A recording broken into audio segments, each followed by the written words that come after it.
In this video, we're going to look at how to solve a problem in MyLab that's asking us to graph a quadratic function.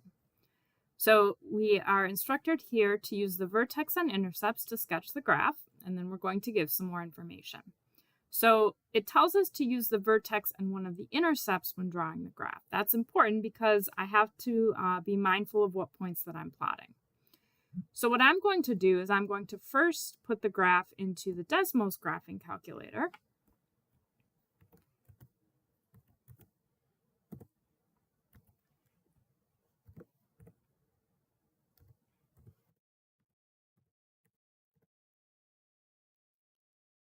Now, I don't need to do this. Remember, we talked about how you can calculate what the vertex is. So if you want to do it that way, you're welcome to do it that way as well. But I'm going to use the Desmos graphing calculator to find the vertex. So find the vertex and click on the point. I can see that it's at 3, -25. So to graph it in MyLab, I'm going to click to enlarge graph.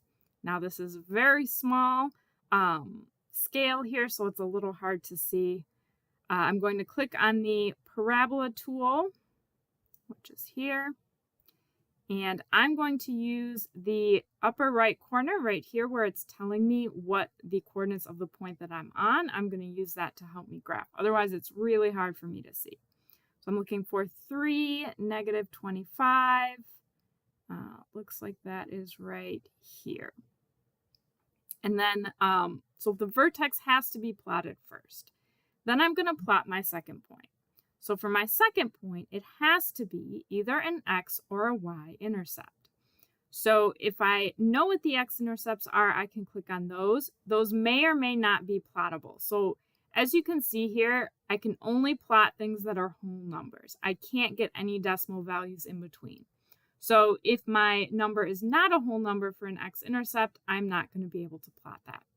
But one thing that's easy to plot is the y-intercept. I don't even need to go back to Desmos to see what that is. I can see just by looking at my equation here that it's -16 because it's the c value when we're written in y = ax squared plus bx plus c form. So -16 is my y-intercept. I'm going to look again in the upper right corner to make sure that I'm clicking on the correct point.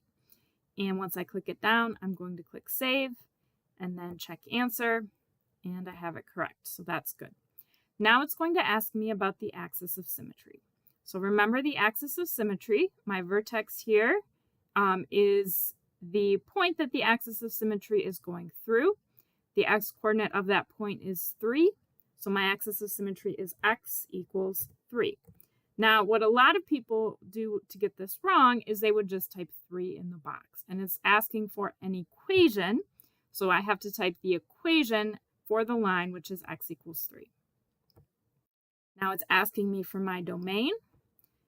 So remember, domain for all parabolas is -∞ to +∞.